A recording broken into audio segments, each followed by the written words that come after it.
Peter. What are you dancing today? I feel like I'm dancing with the glitches. Oh, oi, oi, oi.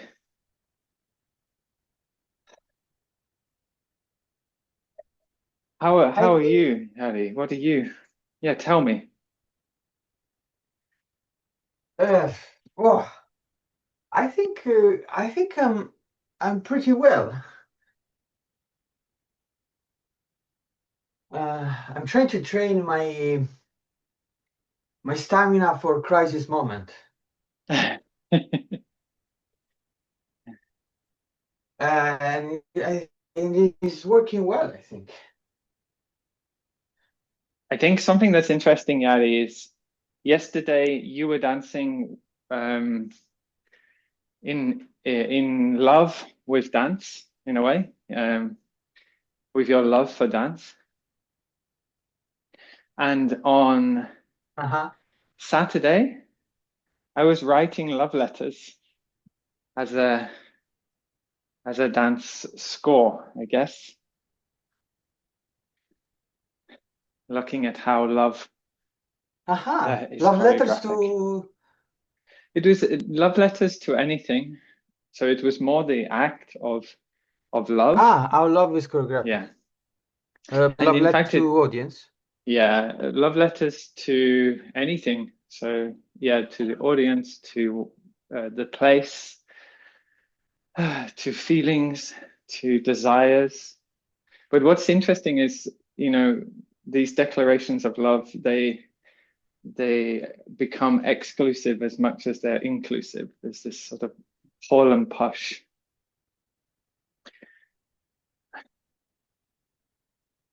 But I still like it. I like Tell that me more space of about I like why that space of they're opening and giving love, why they spending become time with love.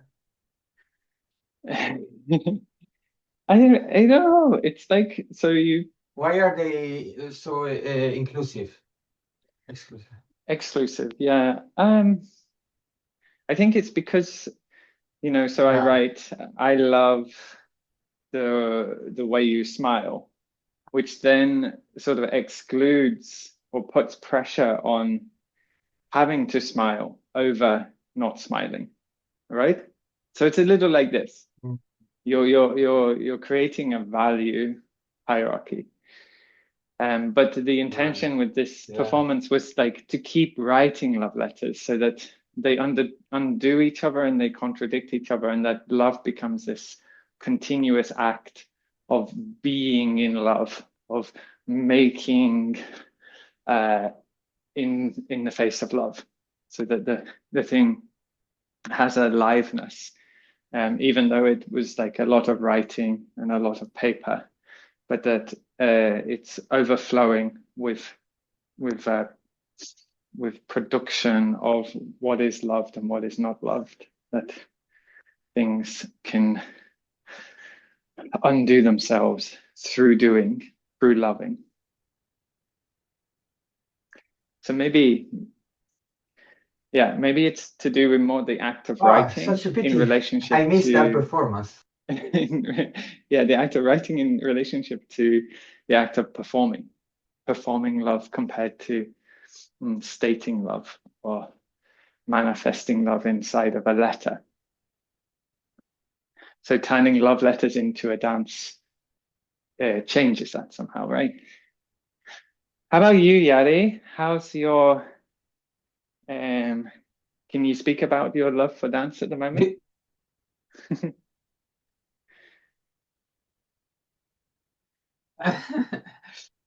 Ah, yeah. I mean, at the moment, my love for the dance is quite, uh,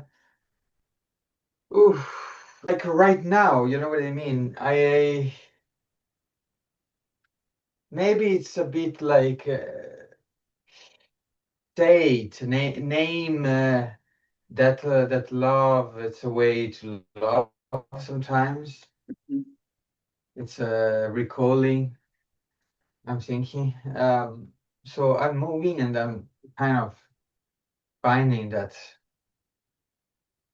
Uh, that love, or I don't think right now I'm loving much dance. I'm so sorry, but I had an idea why you spoke about glimpse and glitch. Yes. When you spoke about glitches, I thought, because this week your workshop was about Improvisation. improvisation. Yeah. Right. And I realized that glitch create images, like stops. And this is really one of the basic starting points. I learned to improvise, creating a pose and then creating another pose and then connecting the two poses. Yeah.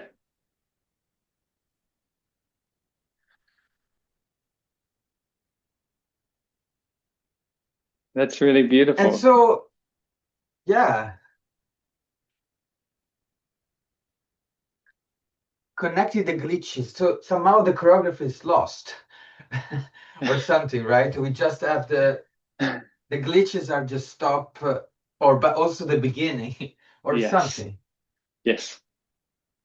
Maybe it's very confusing, but I'm also what I probably want to say is that in this workshop, it's very interesting how you obviously, as usual, connect improvisation and choreography. Yeah. But it's also interesting that maybe you don't mention fully, but any kind of choreography starts from an improvisation. Like, you know, Yeah. I'm if I'm doing a choreo, if I'm trying to build a choreography that stays, what I do is improvising for a few seconds, for maybe 2 3 seconds, and then getting one, okay, and then fix it, uh, and it's again similar to glitch in that sense, no? That somehow I enter improvisation Mm. and go out from improvisation in a fragmented way. Yeah.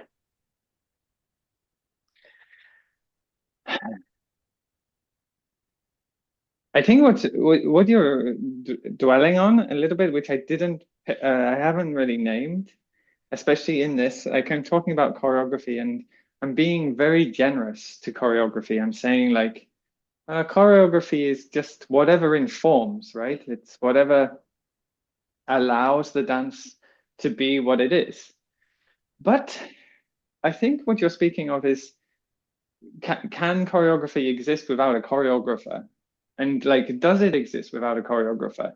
Like, there's such a cultural weighted understanding of choreography as belonging to choreographers that then to conflate improvisation with choreography is maybe not, it's doing a disservice to improvisation because it's not choreographed in the sense of having a choreographer authoring the movement external to the dancer who is dancing the movement. And I think this is really, I think it's really important to sort of acknowledge that pull and pull or shift. Yeah, that improvisation, of course, doesn't need to do that. I think partly the reason we have this cultural understanding of choreography has to have a choreographer is because I also believe when we speak of choreography in a general sense, sometimes we're speaking about the sort of pedagogical tool, the teaching tool of mimicry, that you learn from a body. Like I think it's actually very rare that in a general sense that people think choreography and they think of text, because choreograph, right? The writing of the chorus, the score that was sort of created to devise dances, Benish, Laban, notation, all these things. Like this is sort of maybe etymologically more in keeping with what choreography is. However, we use it more in the relationship to this way of teaching dance, where you stand in front of the teacher or the choreographer and you you mimic what they're doing. And then I think when I say improvisation is always following a choreography, then it assumes that it's following a memory of copying someone, or it's literally copying someone, some person, and that person would be then the choreographer. And I think it is important that we divorce this action where we are attributing the value of dance to a single person. I think it's important inside of choreography when we speak about choreography, and I think it's important when we speak of dancing and what dance is. And so then maybe it isn't helpful when I say like improvisation is choreographed, maybe. You know what I mean? Was this like, I don't know. It just occurred to me now when you were sort of saying, speaking about improvisation and how it doesn't have a choreography. Yeah.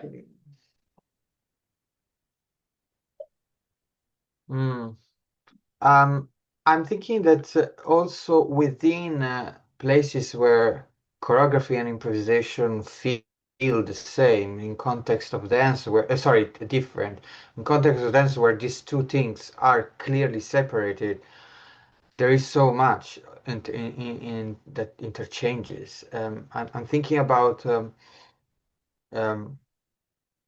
our choreographer is very inspired by the dancer.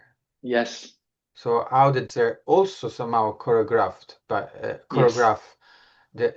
make the choreography, even if the choreographer brings steps. I'm saying this choreographer brings steps.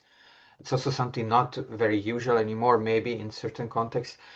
And yet, in those contexts where this happened, it's very clear that still the choreographer is by looking how the dancer react as a reaction.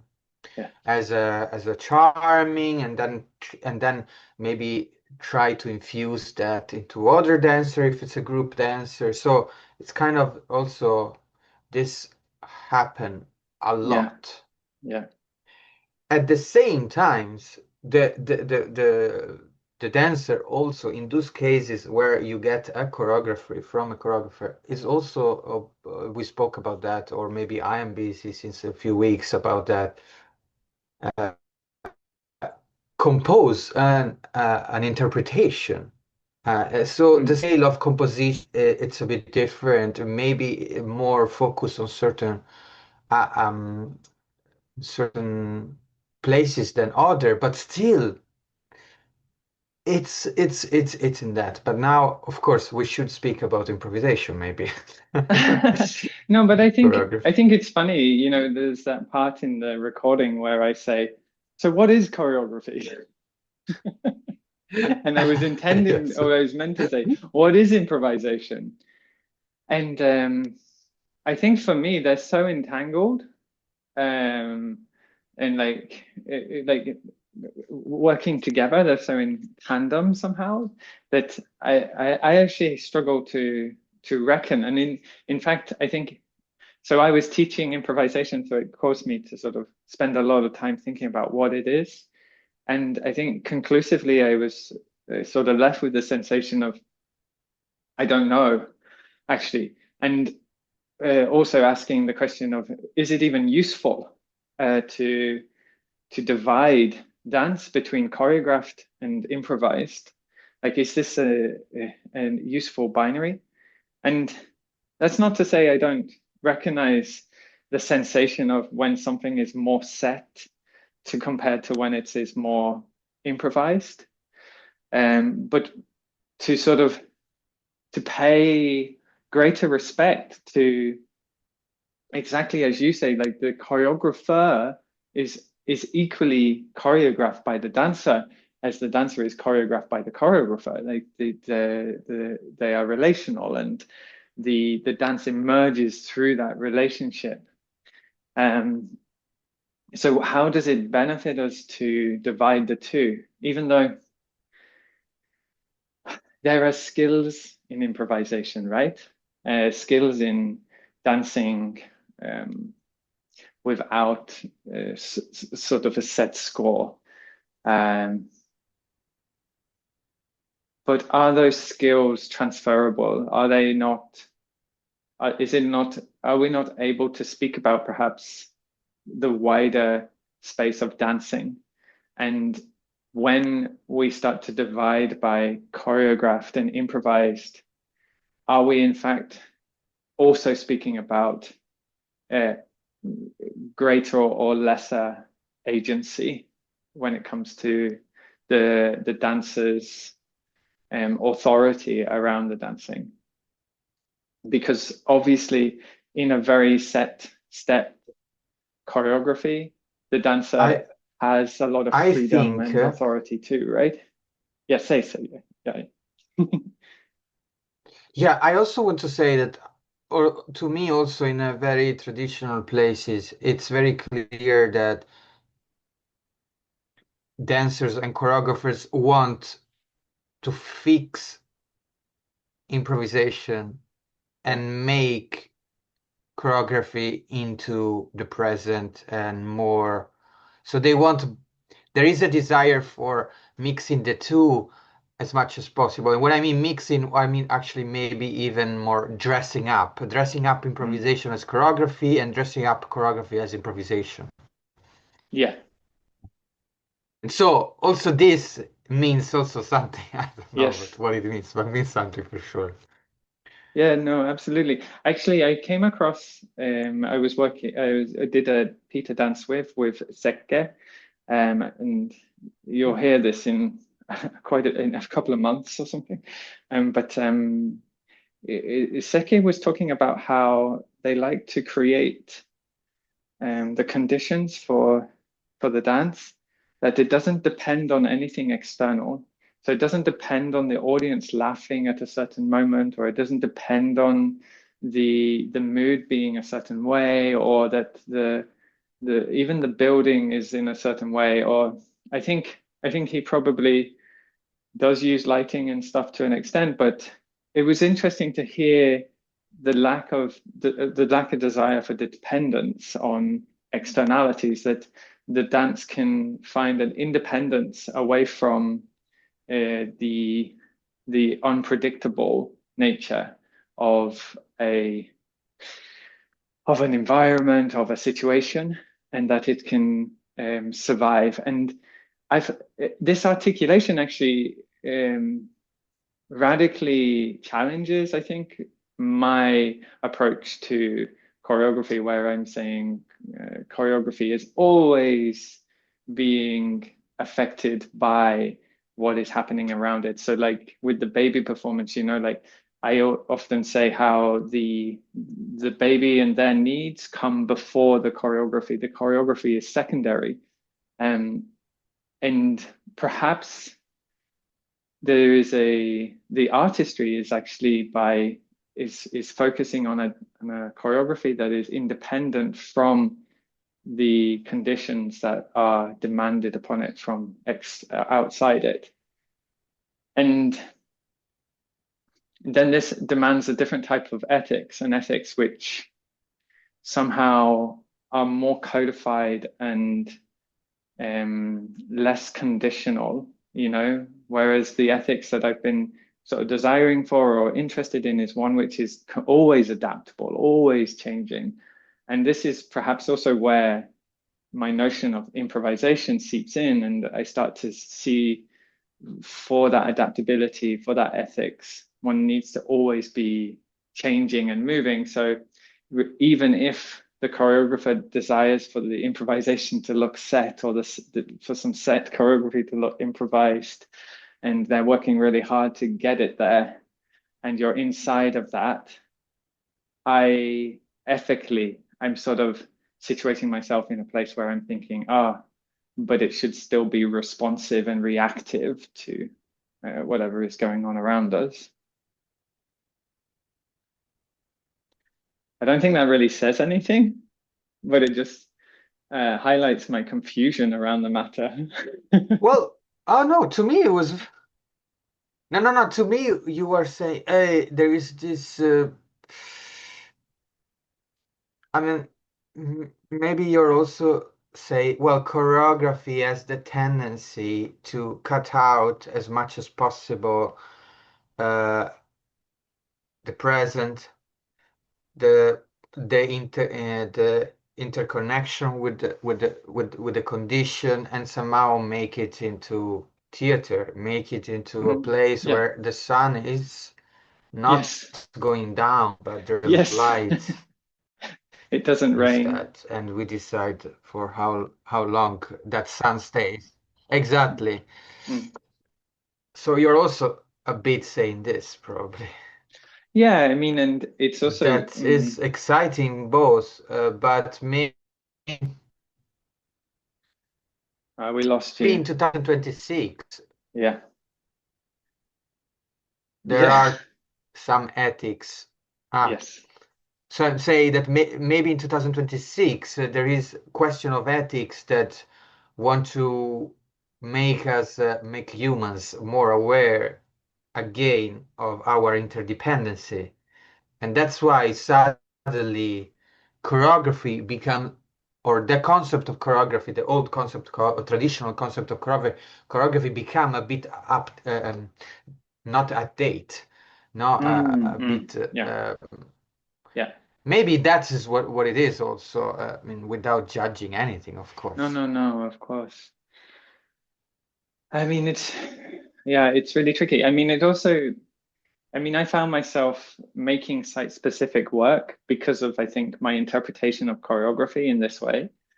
And yet doing it without naming it site-specific. I didn't go to a place and decide I'm going to start working outside the theater. I was still working inside the theater, but I was starting to work with the theater as a site that is contributing to the experience of the performance and to the performance itself, contributing to the choreography of the performance. And yeah, then this sort of inclusivity of sight is also really important, right? It was invented as a way to sort of break out of the theatre, but then it comes around to sort of produce a critique of the theatre and the stage as a sort of a contract we've constructed that isn't necessarily completely true to be able to sort of isolate oneself and protect oneself completely. But I'm sure Sekke is very aware of this, no? Like, and anyone who works in this way of um, Mm. trying to isolate the dance as much as possible, I think it's probably a long, ongoing negotiation and battle, and there's perhaps even an efficacy there in that relationship to trying to find the essence, maybe, or the qualitative center or heart, and to protect that and to sort of honor that somehow or give that space, regardless of the interference that may occur. Um, and there's perhaps even a way of thinking like the opposite, right? Like um, because it becomes a sort of question of value, whereas mine is a little bit like this sort of existentialist um, absurdism or ambiguity, borrowing from Simone de Beauvoir or borrowing from, I think it's Camus. He uses absurdity and this idea that things are both extremely meaningful and meaningless simultaneously, like that their meaning is sort of ambiguous or absurd. It's kept in, it's constantly sort of fluctuating, or it's not even fluctuating because it's sort of one and the same. They are both meaningful and meaningless at the same time. And whereas Sekke is sort of maybe if you take it from an existential perspective, like more like we create our own meaning, so we should honor that and establish that and protect it somehow and act in a way which provides the meaning. But I think one can get lost in that type of philosophy as well, of value and existentialism. Like it can be very difficult to I, escape. I, I got stuck with the thought, sorry, No, and it is about isolation. Um, say the that again. way did sh- I got stuck. I got stuck in a thought about isolation, Yeah. and that is one of the first tools we learn after copying after copy someone uh, is we isolate one part of the body to work on the other or to create a new coordination between different parts of the body. Yeah.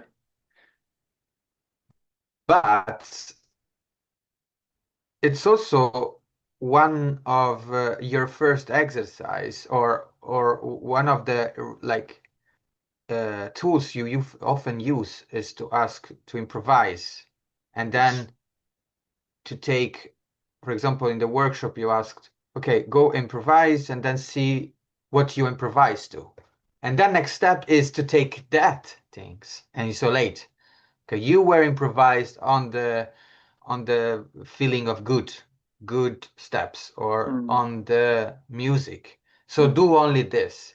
So it's also a way for researching or for inquiries or for learning a specific skills or a specificity. So I'm yes. also bringing that because in a Yes. way isolation connection, I mean, all that it's all distance now, how much we are near and far, it's all up to us, how much we want to be open for the present and be kind of going somewhere else where we feel we want to go, Yeah.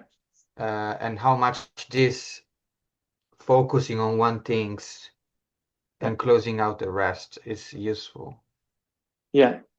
And I think this is I got really interested in like um not quite just doing, but using doing as a way to or to respect doing as a way of um meeting these edges and moving through the conditions that we are like contractually and socially and personally sort of regulating and choreographing and policing ourselves. So like the very first exercise in the whole series of um like what is dance and having us sort of isolate our felt sense of dance and then move around its border. Um, it's like it's trying to recognize like these feelings we have are real just as much as the how we can objectively conceptualize like choreography is etymologically the writing and of the chorus. It's the writing of the body, right? There's this sort of like we can objectively say that, but the felt sense is perhaps more blurry, and it includes things like, no, choreography is mimicry. It's the copying of an authority and that passing through that mimicrization. And I think to try and hold both at the same time, this sort of lived and thought understanding on perception of our experiences is really important. Which then goes back to the what we were talking about with research and trying to be inclusive of a critical approach, one which allows for um, holding those tensions, holding those distinctions and differences, and respecting them equally in some manner to sort of afford a complexity around our working and understanding. Yada, yada, yada. Yari, we just did the study group yesterday for competition. It was the last thing. So maybe we can just, yeah, like say thank you for everyone who joined and participated and and followed along somehow. And all those who wished to join, but we never found a time. I think it was very useful for me to, because we're doing these sort of front-facing explorations and reflections, and I'm doing these sort of workshops, invitations to think around with me and to try and practice around these questions of dance and within dance. But it was so useful to do it in a more traditional class setting where we are collectively together in the heat of it. And I think it was nice that it's not recorded, that it's not put out there, but I'm thinking it's something that I'd like to keep as a space that we can always return to a more collective practice whilst we're adventuring this. Which in fact maybe leads me to say that we are actually inviting guests into this dance reflection, but we're going to do it slightly different. So not next week, but the following week, instead of having a guest to Peter dance with, we will have a guest with me and you, where we speak about dance through the lens of their day as a person with dance in their life. Yeah, I just wanted to mention these things. Yeah.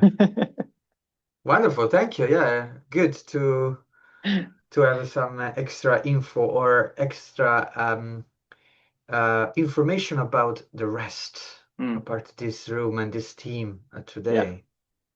I mean, it's also like just trying to give different angles and ways of being with the same thing. So what I really appreciate working with you, Yari, is that I do those workshops and I try to be as open and inclusive and as I can, but of course it's all framed through myself. So being just in proximity to you, I get to understand like, oh, but wait, why am I really sure about that? Like, what is my thinking around that? And so on. And it's so beautiful to allow it to enter into practice again, rather than become like this still documentation of like what is improvisation as a solid thing. Shall we dance out? Have a quiet dancing? Yeah. Yeah. All right. Thank you, everyone. See you soon. See you soon.